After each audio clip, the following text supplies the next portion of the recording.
नमस्ते, नमस्कार, आदाब, सत श्री अकाल। आप सभी का स्वागत है इतिहास विषय के सर्वश्रेष्ठ YouTube channel the end classes में। हम संपूर्ण आधुनिक भारत के इतिहास को एमसीक्यू फॉर्मेट में द एंड कर रहे हैं। आज हम बेहतरीन 40 प्रश्नों का अध्ययन करने वाले हैं। चैनल पे पहली बार आया है तो चैनल को सब्सक्राइब करना बिल्कुल न भूलें, साथ ही में बेल आइकन दबा दें। पहला क्वेश्चन आपके सामने है। पीछे वाले प्रश्न हमारे चैनल के प्लेलिस्ट में जाके आप देख सकते हैं। 86 नंबर क्वेश्चन, निम्नलिखित एक्ट व उसके लागू होने वाले वर्षों के साथ सही मिलान करें। ये हमारा पहला प्रश्न है। तो सबसे पहले है कलकत्ता म्यूनिसिपल अमेंडमेंट एक्ट। तो ये आपका लागू हुआ था 1899 ईस्वी में। कलकत्ता म्यूनिसिपल अमेंडमेंट एक्ट 1899 ईस्वी में लागू हुआ था। कलकत्ता नगर निगम का पुनर्गठन किया गया और उसमें निर्वाचित प्रतिनिधि जो होते थे उनकी संख्या घटा दी गई। दूसरा है इंडियन यूनिवर्सिटी एक्ट। ये लागू हुआ था 1904 में, 1904 ईस्वी में। इसमें कलकत्ता विश्वविद्यालय को पूर्णतः गवर्नमेंट के कंट्रोल में पहुंचा दिया गया, सरकारी नियंत्रण में। फिर है इंडियन ऑफिशियल सीक्रेट एक्ट्स। ये भी 1904 में ही लागू हुआ था और इसमें भी क्या हुआ था कि प्रेस की स्वतंत्रता को और ज़्यादा सीमित कर दिया गया। और बंगाल विभाजन तो आप जानते हैं, बंगाल विभाजन जो कब हुआ था, 16 अक्टूबर 1905 ईस्वी को बंगाल विभाजन हुआ था। अब हम बढ़ते हैं अगले प्रश्न की ओर। निम्नलिखित गर्मपंथी नेताओं में कौन स्वराज का अर्थ पूर्ण स्वतंत्रता अर्थात ब्रिटिश नियंत्रण से एकदम मुक्ति समझते थे, मतलब ब्रिटिश कंट्रोल बिल्कुल भी न रहे। तो शुरुआत में जो स्वराज की अवधारणा आई तो इसमें काफ़ी सारे नेताओं में सबकी अलग अलग धारणाएं थी स्वराज की। ठीक है, तो हमारा सवाल है कि गर्मपंथी नेताओं में से कौन स्वराज का अर्थ पूर्ण स्वतंत्रता यानी ब्रिटिश नियंत्रण से पूर्ण मुक्ति समझते थे। तो वो थे आपको जान के आश्चर्य लगेगा कि बिपिन चंद्र पाल और अरविंद घोष। आप जानिए कि गर्मपंथियों का लक्ष्य था स्वराज, जिसे अलग अलग नेताओं ने अलग अलग व्याख्या की। तिलक इसका अर्थ प्रशासन पर भारतीय नियंत्रण समझते थे, न कि ब्रिटेन से पूरा संबंध विच्छेद। वही बिपिन चंद्र पाल समझते थे कि ब्रिटिश सर्वोच्चता के अंतर्गत कोई भी स्वशासन संभव नहीं है, इसलिए उन्होंने स्वराज को पूर्ण स्वतंत्रता, स्वराज का अर्थ लगाया यानी ब्रिटिश नियंत्रण से पूर्ण मुक्ति। अब हम बढ़ते हैं अगले प्रश्न की ओर। हमारा अगला सवाल कह रहा है कि कांग्रेस का 1907 का सत्र किस स्थान पर होने वाला था, जिसे गर्मपंथियों का गढ़ समझा जाता था, लेकिन यह हुआ सूरत में। ठीक है, यानी कि वहाँ नहीं हुआ। वो स्थान कौन सा था? तो आपको बताया कि गर्मपंथियों ने निर्वासित मांडले जेल से वापस आ चुके लाला लाजपत राय को इसी साल कांग्रेस के अध्यक्ष के रूप में नाम प्रस्तावित किया था। किसने? गर्मपंथियों ने। लेकिन उन्होंने अध्यक्ष बनने से इनकार कर दिया और नरमपंथियों ने किसको अध्यक्ष बनाया? रास बिहारी घोष को अध्यक्ष बनाया। और ये जो अधिवेशन हुआ सूरत में होने वाला था, गर्मपंथियों के गढ़ पूना में, लेकिन पूना में नहीं हुआ। अंततः क्या हुआ? नरम दल और गरम दल में फूट हो गई और सूरत के ही अधिवेशन में क्या हो गया? इनका विभाजन हो गया। और वे कब मिले? 1916 के लखनऊ अधिवेशन में जाके पूर्णतः नरम दल और गरम दल फिर से एक हो गए।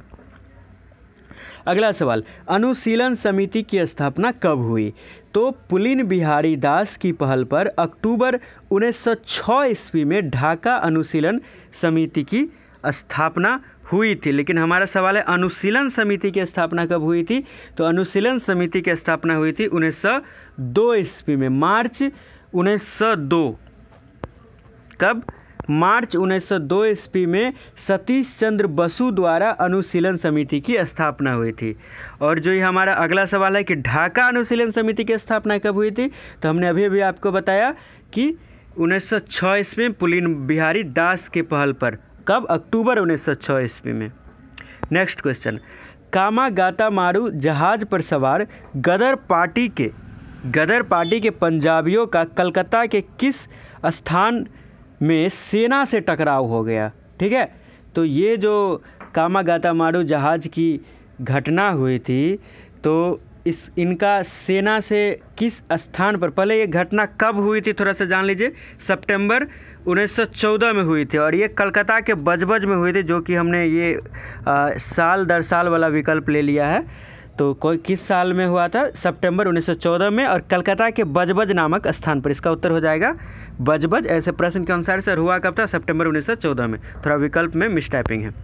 चलिए नेक्स्ट क्वेश्चन, बिहार के मुजफ्फरपुर में प्रेसिडेंट मजिस्ट्रेट किंग्सफोर्ड की हत्या की कोशिश किस क्रांतिकारी ने की थी? ये हमारा अगला सवाल है। तो आपको बताएं कि किंग्सफोर्ड की हत्या की कोशिश की थी खुदीराम बोस और प्रफुल्ल चाकी ने 30 अप्रैल 1908 ईस्वी को, और इसी कारण खुदीराम बोस को फांसी मिली और भारत माँ के लिए वो हंसते हंसते फांसी पे चढ़ गए। अगला सवाल, बंगाल के कुलीन मुसलमान वर्ग क्या कहलाते थे? ये हमारा अगला सवाल है। तो बंगाल के जो सबसे पहला विकल्प की ओर देखिए, अशराफ होते थे, ये बंगाल के कुलीन मुसलमान होते थे। इनके दो पार्ट थे, अशराफ के दो पार्ट थे, ठीक है। पहला जो नगरों में उर्दू भाषा बोलते थे और दूसरा गांव के उर्दू व बंगला बोलने वाले, ठीक। और दूसरा ये जो अजलाफ है, ये अजलाफ जो है सो अतराब भी कहलाते थे। ये जो है सो सामान्य बंगला भाषी किसान मुसलमान होते थे, ठीक है। यानी कि ये सामान्य वर्ग हो गया और उच्च वर्ग क्या हो गया, अशराफ। तो हमारा कुलीन यानी उच्च वर्ग था, तो हमारा उत्तर ए हो जाएगा। अगला सवाल, सरकारी भाषा के रूप में कब फारसी की जगह अंग्रेजी को मान्यता मिली?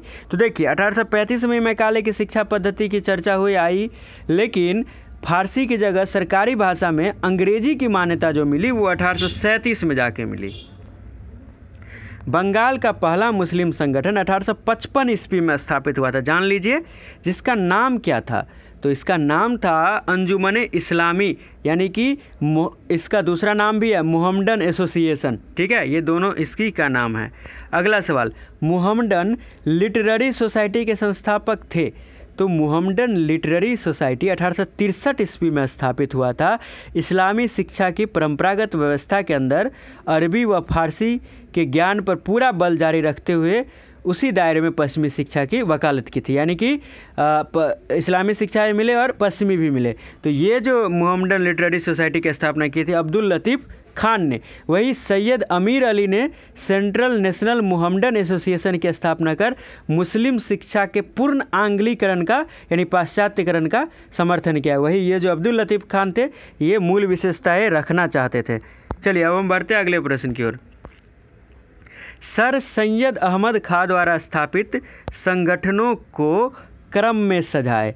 तो आपको बताएं कि सर सैयद अहमद खां, इसमें से जो पहला संगठन है मोहम्मडन एंग्लो ओरिएंटल कॉलेज, इसकी स्थापना इन्होंने की थी 1875 ईस्वी में मुस्लिमों में आधुनिकता लाने के लिए।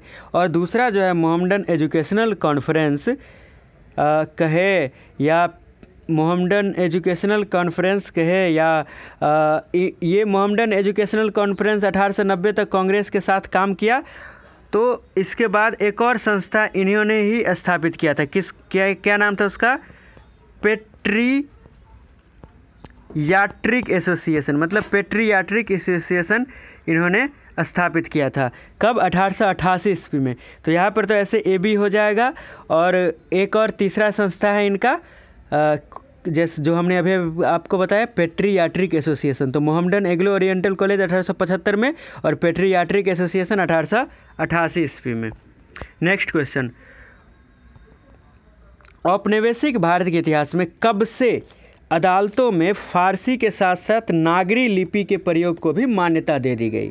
तो आपको बताएं कि 18 अप्रैल 1900 ईस्वी से फारसी के साथ साथ नागरी को भी अदालतों में मान्यता मिल गई। पहले फारसी ही सिर्फ अदालतों में चला करते थे। नेक्स्ट क्वेश्चन, मुस्लिम लीग के उद्देश्यों में शामिल थे? ये थे हो जाएगा कि मुस्लिम लीग के उद्देश्यों में शामिल क्या क्या थे। बड़ा ही महत्वपूर्ण प्रश्न, जितने सारे प्रश्न आए सभी महत्वपूर्ण है। पिछले प्रश्न आप प्लेलिस्ट में जा देख सकते हैं। पहला जो है मुस्लिमों के राजनीतिक अधिकारों की रक्षा, बिल्कुल सही है, ये मुस्लिम लीग का उद्देश्य था। अंग्रेजों के प्रति वफादारी का प्रचार, ये भी उद्देश्य था। और समुदाय के बीच एकता को बढ़ावा देना, ये भी उद्देश्य था। सारे के सारे मुस्लिम लीग के उद्देश्य थे। मुस्लिम लीग की स्थापना आपको बता दें कि 30 दिसंबर 1906 ईस्वी में हुई थी। नेक्स्ट क्वेश्चन, मुस्लिम लीग की लंदन शाखा का नेतृत्व किसने किया था? तो लंदन शाखा का प्रारंभ हुआ था 1908 ईस्वी में। कब हुआ था? 1908 ईस्वी में। सैयद अमीर अली के नेतृत्व में अपने 1909 के संवैधानिक सुधारों अर्थात पार्लियामेंट्री सुधारों के निर्धारित करने में इन्होंने महत्वपूर्ण भूमिका निभाई। और इस नए कानून ने केंद्रीय व प्रांतीय विधायिकाओं में मुस्लिमों को उनके अनुपात से अधिक आरक्षण दिलवाया। ठीक है, तो ये जो है कि मुस्लिम लीग की लंदन शाखा का नेतृत्व जो किया था सैयद अमीर अली ने किया था, और इसी के कारण मुस्लिमों को पृथक निर्वाचन मंडल मिल गया, अल्पसंख्यक का भी दर्जा मिल गया और अलग राजनीतिक पहचान मिली। तो ये जो हिंदू मुस्लिम का विभेद है, ये सारा मुस्लिम लीग और अंग्रेज़ों का किया धरा है। देखिए 1960 से ही शुरुआत हो गई थी, 9 से ही। इतिहासकार फिलिप वुड्स ने किसे रिपन के बाद सबसे उदार भारत सचिव की संज्ञा दी है? ये हमारा अगला सवाल है। यानी कि इतिहासकार फिलिप वुड्स जो थे, उन्होंने रिपन के बाद सबसे उदार भारत का सचिव किन्हें कहा है? तो उन्होंने ये कहा है एडविन मॉन्टेग्यू को। जुलाई 1917 में एडविन मॉन्टेग्यू भारत के सचिव बने। 20 अगस्त 1917 को ऐतिहासिक घोषणा की कि ब्रिटिश शासन के अंग के रूप में भारत में उत्तरदायी शासन दिया जाएगा। नेक्स्ट क्वेश्चन, 1919 ईस्वी के अधिनियम के बारे में किस इतिहासकार का विचार है? यह राज्य के समर्थन में भारतीय जनमत के एक प्रभावशाली भाग को लामबंद करने का प्रयास थे, यानी कि ब्रिटिश राज के और मजबूत बनाने की दिशा में ये 1919 का अधिनियम था। तो ये जो विचार है आपका, ये है टॉम लिंसन साहब का। वही पीटर राब का क्या विचार है कि यह ब्रिटिश राज की मौजूदगी जारी रखने के विचारों के कारण तक सीमित था। वही कार्ल ब्रिज का विचार है 1919 ईस्वी के अधिनियम के बारे में कि ब्रिटिश राज की मूल विशेषताओं को सुरक्षित रखने के लिए यह 1919 का अधिनियम लाया गया था। नेक्स्ट क्वेश्चन, 1909 के अधिनियम के बारे में सत्य कथन छाटिए। पहली बात, केंद्र में 2 सदनों वाली विधायिका का प्रावधान किया गया। तो इसको 1919 का अधिनियम समझिए। 1919 के अधिनियम के बारे में सत्य कथन है। तो केंद्र में 2 सदनों वाली विधायिका का प्रावधान किया गया, बिल्कुल सही है। काउंसिल ऑफ स्टेट और लेजिस्लेटिव असेंबली। मुस्लिमों के अलावा सिखों को भी अलग निर्वाचन मंडल दिया। मुस्लिमों को अलग निर्वाचन मंडल कब दिया था? 1909 के अधिनियम में। और 1919 में सिखों को भी दिया गया। यहाँ तक कि मद्रास में गैर ब्राह्मणों के लिए भी सीट आरक्षित कर दी गई। यानी कि ये अंग्रेजों का फूट डालो राज करो का नीति एकदम चलता आ रहा था। सभी स्तरों पर विधायकों में उत्पीड़ित वर्गों हेतु मनोनीत सीटों की व्यवस्था की गई। ठीक है, और इतना ही नहीं, इन्होंने द्वैध शासन स्थापित किया, यानी मतलब प्रांतीय सरकारों के कुछ कार्यभार लेजिस्लेटिव असेंबलियों के सामने उत्तरदायी मंत्रियों को दिए गए। कम राजनीतिक महत्व के विभाग शिक्षा, स्वास्थ्य, कृषि, स्थानीय निकाय आदि को हस्तांतरित किया गया। तो यहाँ पर सारे के सारे विकल्प क्या हो जाएंगे? सही जवाब हो जाएंगे। याद रखिएगा, बहुत पूछता है इसमें से कोई एक प्रश्न, कोई भी एक विकल्प दे देगा, आपको बोल देगा कि इसमें से क्या 1919 के अधिनियम में हुआ। चलिए, पहले विश्व युद्ध के दौर में भारत में किन उद्योगों का विकास हुआ? तो जूट उद्योग, सूती वस्त्र उद्योग, इन दोनों उद्योगों का विकास भारत में पहले विश्व युद्ध के दौर में हुआ। जूट उद्योग जो था वो ब्रिटिश पूंजी से विकास हुआ, और सूती वस्त्र उद्योग जो था वह बम्बई, अहमदाबाद के कपड़ा उद्योग में मुख्यतः यहाँ भारतीय पूंजी लगी थी। ठीक है, तो जूट में विदेशी, सूती में भारतीय पूंजी। याद रखिएगा, बहुत पूछता है। नेक्स्ट क्वेश्चन, गांधी जी के राजनीतिक विचार किनसे प्रभावित थे? तो गांधी जी के विचार प्रभावित थे थोरो से। थोरो का पूरा नाम है हेनरी डेविड थोरो। ठीक है, रस्किन से। रस्किन का पूरा नाम है जॉन रस्किन। इमर्सन यानी कि रॉल्फ वाल्डो इमर्सन। ठीक है, लियो टॉल्स्टॉय, इन सभी से गांधी जी के विचार प्रभावित थे। इंपॉर्टेंट प्रश्न सब हमेशा दिमाग में रखना चाहिए आपको। हिंद स्वराज का प्रकाशन कब हुआ? ये हमारा अगला सवाल है। तो हिंद स्वराज गांधी जी की विचारधारा का प्रमाणिक वक्तव्य मानी जाती है। इसका प्रकाशन हुआ था 1909 ईस्वी में। अब हम बढ़ते हैं अगले प्रश्न की ओर। गांधी जी से जुड़ी पत्रिकाएं हैं। ठीक, तो हिंद स्वराज गांधी जी से जुड़े 1909 में। इंडियन ओपिनियन, इन्होंने जब साउथ अफ्रीका में थे गांधी जी तब इंडियन ओपिनियन का प्रकाशन किया था। यंग इंडिया और हरिजन तो उनसे जुड़े ही है। तो यहाँ पर सारे के सारे जुड़े हैं। कोई एक देके या दो देके आपसे पूछ सकता है, तो हमेशा ध्यान में रखिएगा। तिलक व एनी बेसेंट द्वारा स्थापित होम रूल लीग की स्थापना का सही कालक्रम है। देखिए, तिलक ने क्या स्थापित किया था? भारतीय होम रूल लीग। और एनी बेसेंट ने होम रूल लीग की स्थापना की थी। होम रूल लीग का मतलब क्या हुआ? साधारण लक्ष्य था इसका, भारत के लिए होम रूल प्राप्त करना, ऐसा शिक्षा कार्यक्रम चलाना जो भारतीयों में मातृभूमि के लिए गर्व की भावना का विकास करे। तो पहले तिलक का, फिर एनी बेसेंट का। तो वह पहले तिलक का अप्रैल 1916 में, और फिर तिलक के बाद सितंबर 1916 में एनी बेसेंट द्वारा, तिलक द्वारा भारतीय होम रूल लीग और एनी बेसेंट द्वारा होम रूल लीग, सिर्फ होम रूल, और तिलक ने भारतीय, तिलक वाले में भारतीय लगा हुआ था। ठीक है, तो पहले तिलक जी अप्रैल, फिर एनी बेसेंट सितंबर, दोनों 1916 है। ठीक है, गांधी जी के चंपारण सत्याग्रह का अंत चंपारण एग्रीकल्चर एक्ट के पारित होने से हुआ। यह एक्ट कब पारित हुआ था? तो चंपारण बिहार में वो जो तिनकठिया पद्धति थी, यानी कि एक जो मतलब कि मान लीजिए 20 धूर या 1 कट्ठा ज़मीन है, उसमें से 3 धूर जो है 3 भाग जो है सो उनको नील की खेती ज़बरदस्ती करनी पड़ती थी, उसी को समाप्त किए थे। तो ये चंपारण एग्रीकल्चर एक्ट लागू हुआ था। कब लागू हुआ था? नवंबर 1918 में। ये गांधी जी का पहला सत्याग्रह था, चंपारण सत्याग्रह। अब है अगला सवाल कि गांधी जी के अहमदाबाद सत्याग्रह के बाद मिल मालिकों ने मजदूरों को अंततः कितने प्रतिशत प्लेग बोनस देना स्वीकारा? देखिए, मजदूर जो थे अहमदाबाद में, उनको प्लेग बोनस मिलता था, लेकिन विश्व युद्ध के काल में, प्रथम विश्व युद्ध के काल में वो जो काफ़ी समस्याएं हुई, तो इनका प्लेग बोनस जो 50% मिलता था, उसको ख़त्म कर दिया गया पूरी तरह से। तो गांधी जी ने उनके समर्थन में कहा कि 50 तो नहीं, लेकिन 35% में दिलाने का प्रयास करता हूँ। अंततः जो है सो मजबूरन ये इन लोगों को 27.5% देना पड़ा। प्लेग बोनस जो हट गया था, 27.5% देना पड़ा। अखिल भारतीय काबा सेवक सभा की स्थापना किसने की थी? ये हमारा अगला सवाल है। तो ये मुस्लिम लोगों ने प्रथम विश्व युद्ध के काल में पवित्र मुस्लिम स्थानों की रक्षा के लिए सभी भारतवासियों को एकजुट करने के उद्देश्य से अंजुमने खुद्दामे काबा या अखिल भारतीय काबा सेवक सभा की स्थापना की। इसमें अब्दुल बारी हो या मोहम्मद अली शौकत अली, दोनों भाई, ये दोनों ब्रदर थे। ठीक है, ये दोनों ब्रदर थे, और अब्दुल बारी, तीनों ने मिलके इनकी स्थापना की थी इस संगठन की। मद्रास लेबर यूनियन का जन्म कब हुआ था? तो आपको बताएं, मद्रास लेबर यूनियन का जन्म हुआ था अप्रैल 1918 ईस्वी में। और अखिल भारतीय ट्रेड यूनियन कांग्रेस, बहुत पूछता है, AITUC, इसका जन्म हुआ था नवंबर 1920 ईस्वी, इसको एटक भी बोलते हैं। नेक्स्ट क्वेश्चन, असहयोग आंदोलन कब आरंभ हुआ था? असहयोग आंदोलन आरंभ हुआ था आपका जनवरी 1921 ईस्वी में। नेक्स्ट क्वेश्चन, खेरा सत्याग्रह हेतु किन्होंने गांधी जी को खेरा बुलाया था? तो खेरा सत्याग्रह हेतु गांधी जी को बुलाया था वहाँ के 2 स्थानीय नेता, मोहनलाल पांडेय व शंकरलाल पारिक। इन्होंने लगानबंदी आंदोलन आरंभ किया था। उनकी मांग क्या थी? भाई मालगुजारी में टैक्स में हमको छूट दो।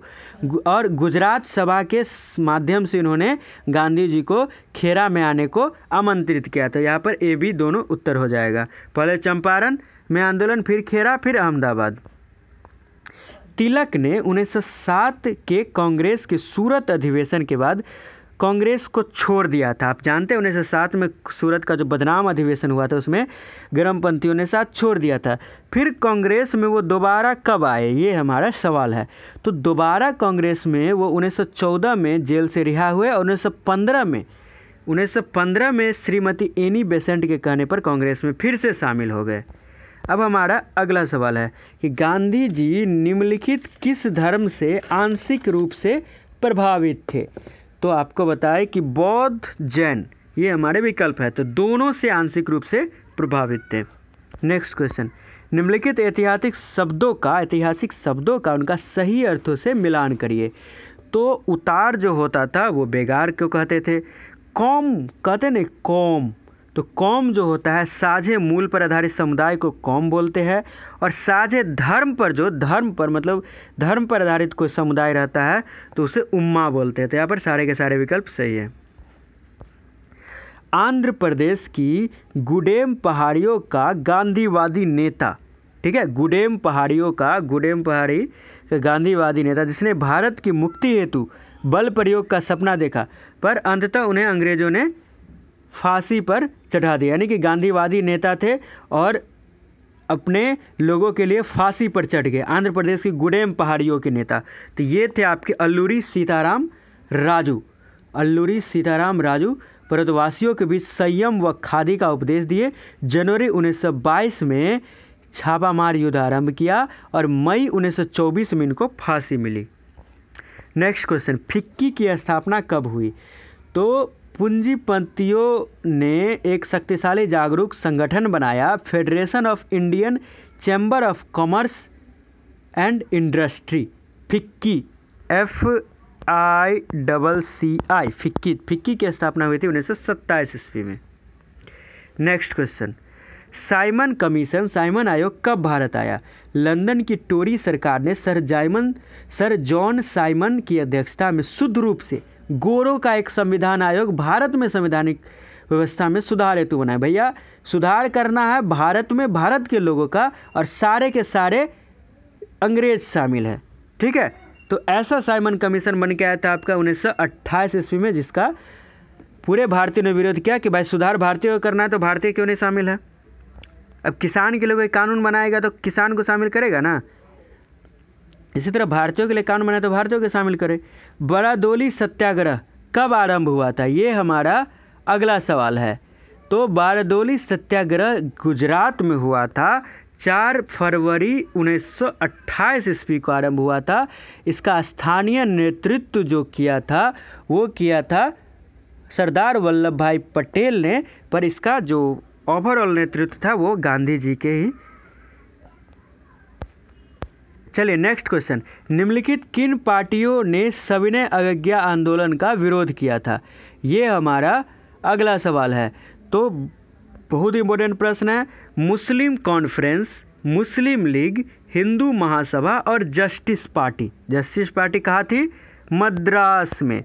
इन सभी के सभी दलों ने सविनय अवज्ञा आंदोलन का विरोध किया था। अगला क्वेश्चन, गांधी जी ने कब ऐतिहासिक दांडी यात्रा के बाद सार्वजनिक नमक कानून तोड़ा? तो इसमें से डेट पर ध्यान दीजिए, 31 जनवरी 1930।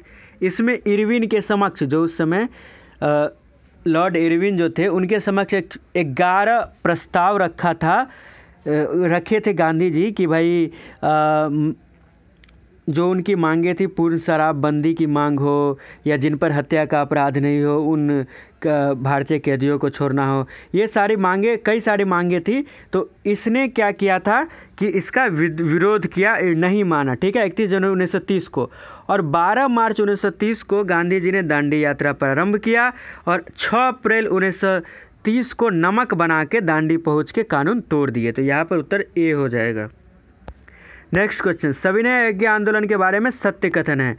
सविनय अवज्ञा आंदोलन के बारे में सत्य कथन पूछ रहा है। तो इसमें हिंदू मुस्लिम एकता का स्पष्ट अभाव था और मजदूरों वर्ग की भागीदारी नहीं थी। लेकिन इसमें भी एक्सेप्शन है, नागपुर में मजदूरों की विशाल भागीदारी रही थी, ठीक है।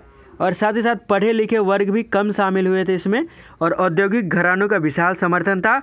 और पहली बार इस आंदोलन में स्त्रियों का अपार जन समर्थन मिला। मूलतः ऊंची जातियाँ की सम्मानित स्त्री थी, ठीक है, क्योंकि निम्न जाति तो उतने आंदोलन में आए भी नहीं थे। तो यहाँ पर सारे के सारे विकल्प सही जवाब हो जाएंगे। बहुत इंपॉर्टेंट प्रश्न है, हमेशा ध्यान में रखिएगा। गांधी इरविन समझौता कब हुआ? गांधी इरविन समझौता आपका हुआ था 5 मार्च 1931 ईस्वी को गांधी इरविन समझौता हुआ था, ठीक है। तो हमारा डी विकल्प इसमें सही जवाब हो जाएगा, 5 मार्च 1931 ईस्वी। आपको बता दें कि हम इसी तरह के वीडियो आपके एंशिएंट इंडियन हिस्ट्री के 400 प्रश्न है, आप किसी भी एग्ज़ाम की तैयारी करके जाके देखें, उसमें से आपको मैक्सिमम 70% प्रश्न उस 400 प्रश्नों में आ जाएंगे, क्योंकि हम हमेशा क्वेश्चन को एक्सप्लेन करते हैं। तो वहाँ पर एंशिएंट इंडियन हिस्ट्री के देख सकते हैं। मिडिवल इंडियन हिस्ट्री, मध्यकालीन भारत के इतिहास के भी हमारे चैनल के प्लेलिस्ट में आपको मिल जाएंगे। और आधुनिक भारत के इतिहास के पूर्व वाले जो 70-80 प्रश्न है वो हमारे प्लेलिस्ट में जाके आप ज़रूर देखें, और इतिहास का एकदम से पोस्टमार्टम करें, दैंड कर दे, इतिहास का आप एक्सपर्ट हो जाइएगा एकदम। कंटिन्यू ऐसे अच्छे से तैयारी करते रहिए। चैनल पे पहली बार आए तो सब्सक्राइब करना बिल्कुल ना भूलें, और साथ ही में बेल आइकन दबा दें, क्योंकि हम आपको इतिहास का एक्सपर्ट बनाने वाले हैं। मिलते हैं आपसे अगले वीडियो में। घरों में रहे, सुरक्षित रहे, जो आपका सपना है उसमें एकदम से सफलता पाइए। मेरी तरफ से बेस्ट विशेष, धन्यवाद।